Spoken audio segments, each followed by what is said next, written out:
Good morning student. ये आपके 11th class 4th chapter biology का सेकंड लेक्चर है। आज हम प्राणियों के वर्गीकरण के बारे में पढ़ेंगे। तो बच्चों हमें सबसे पहले किसके बारे में पढ़ना है? संघ पोरीफेरा।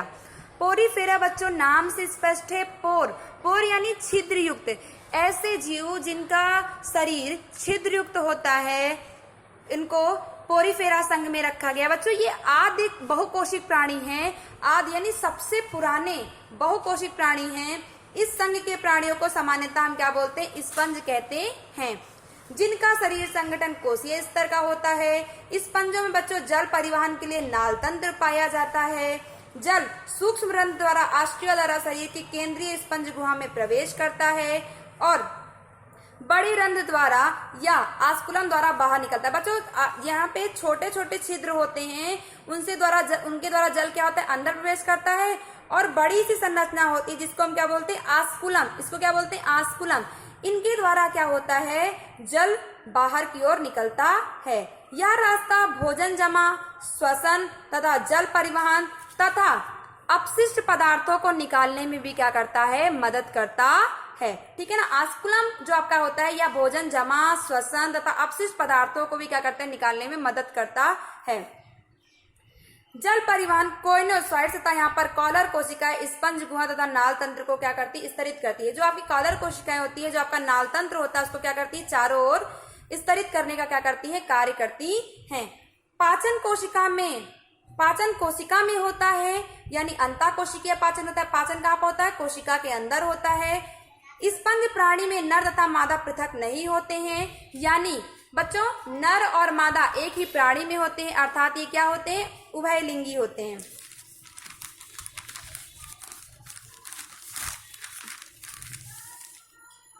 अर्थात ये बच्चों क्या होते हैं? उभयलिंगी होते हैं। और अंडाणु और शुक्राणु दोनों क्या होता है? एक ही द्वारा। अंडाणु मतलब बच्चों मादा, शुक्राणु यानी नर, दोनों एक ही द्वारा बनाए जाते हैं। अलैंगिक जनन विखंडन द्वारा होता है, यानी विखंडन आप लोग समझते हैं कि कोई भी भाग टूट के अलग हो गया और क्या होगा? वो नए जीव का क्या करेगा? निर्माण कर देगा।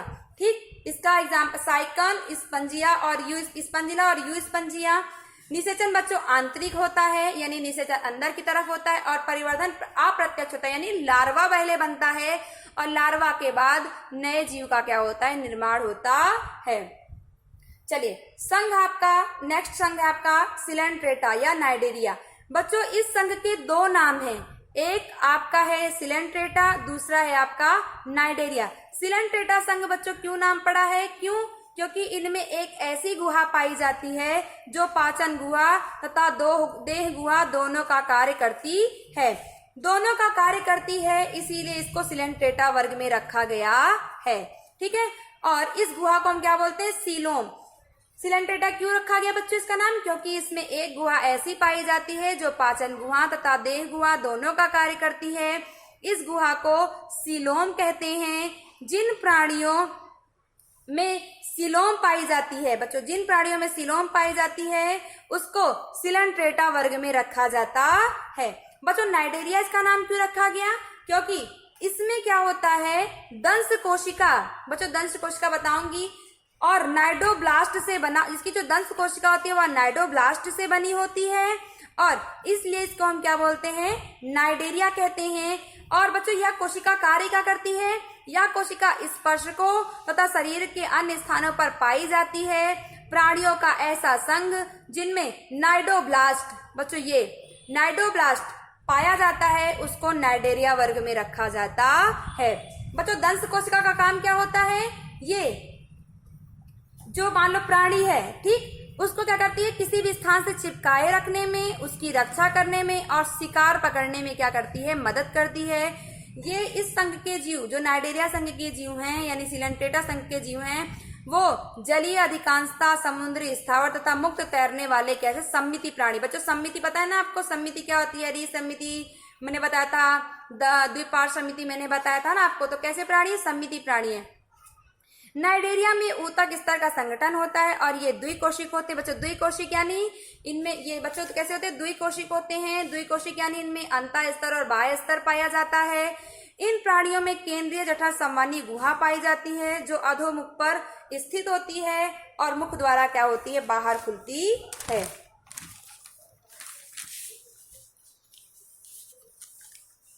पाचन कोशिका के बाहर तथा अंदर दोनों प्रकार से हो सकता है, यानी अंतःकोशिकीय भी हो सकता है और बाह्य कोशिकीय। अगर पाचन कोशिका के बाहर होता है तो उसको बाह्य पाचन कहते हैं और अंदर होता है तो उसको अंतःकोशिकीय पाचन कहते हैं। चित्र भी बच्चों बुक में है, आपको दिखाती हूँ। इनका शरीर दो आकारों पॉलिप तथा मेडुसा। पॉलिप बच्चों क्या होती है, बेलनाकार संरचना होती है और मेडुसा क्या होती है, छतरीकार संरचना होती है। तो इनका जो शरीर होता है दो प्रकार से बना होता है, पॉलिप तथा मेडुसा से बनता होता है। पॉलिप बच्चों स्थावर और बेलनाकार होता है, एग्जाम्पल जैसे हाइड्रा। मेडुसा बच्चों क्या होता है, मेडुसा छतरी के आकार के शरीर की संरचना है बच्चों। ये पॉलिप और मेडुसा जो नाइडेरिया संघ के जीव हैं उनके शरीर की संरचना है। मेडुसा छतरी के आकार का होता है, मुक्त प्लावी होता है जैसे ओरेलिया या फिर जेली फिश। पॉलिप बच्चों अलैंगिक जनन के दौरान मेडुसा उत्पन्न करते हैं और जब मेडुसा में लैंगिक जनन होता है तो पॉलिप बनता है। बच्चों पॉलिप कैसे बनता है, अलैंगिक जनन के दौरान मेडुसा बनता है और मेडुसा में जब लैंगिक जनन होता है तो पॉलिप बनता है।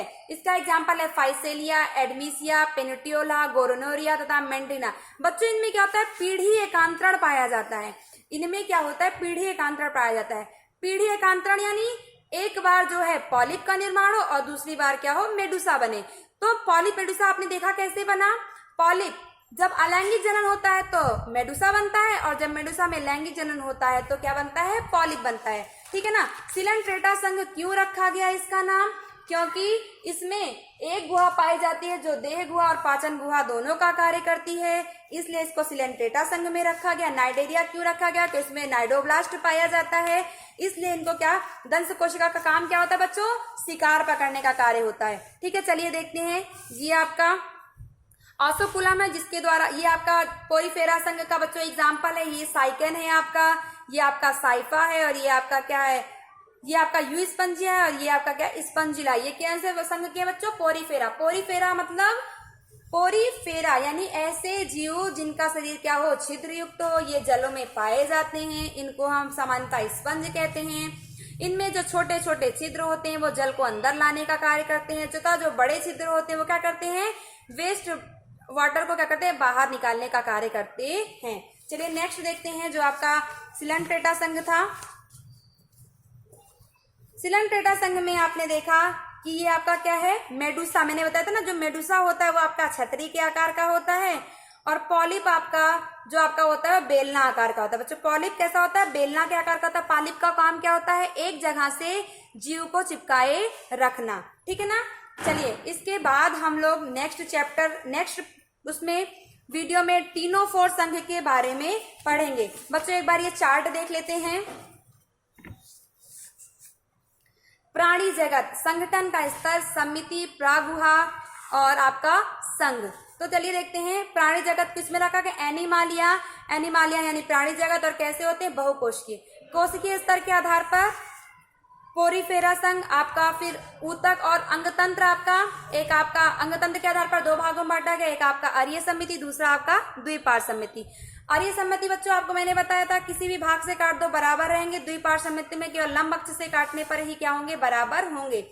अरीय समिति में बच्चों किसको रखा गया है, नाइडेरिया संघ के, सिलेंट्रेटा संघ के और टीनोफोर के जीवों को। अब बच्चों जो आपके द्विपार्श्व समिति है, द्विपार्श्व समिति को बच्चों देखो तीन भागों में बांटा गया है, आपका आगुही, कूटगुही और गुही। आगुही में बच्चों देखा था आपने किसी प्रकार की गुहा नहीं पाई जाती। कूटगुही में आपने देखा था कि गुहा भी थी और छोटी छोटी गुहा थी और मेजोडर्म पूरी तरीके से टूटी नहीं थी। सत्य गुहा में आपने देखा था कि मध्य परत पूरी तरीके से टूट गई थी और बीच में क्या हो गई थी, एक गुहा का निर्माण हो गया था।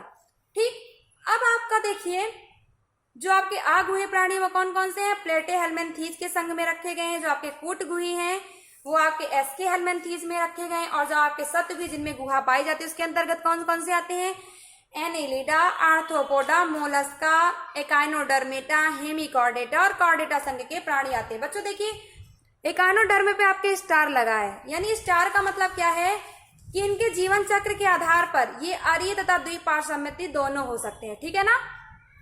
लेकिन एक्चुअली में ये कैसे आते हैं, ये द्विपार्श्व समिति के अंतर्गत आ रहे हैं, लेकिन जो स्टार लगा है उससे हमें क्या होता है कि अरीय तथा द्विपार्श्व समिति दोनों हो सकते हैं।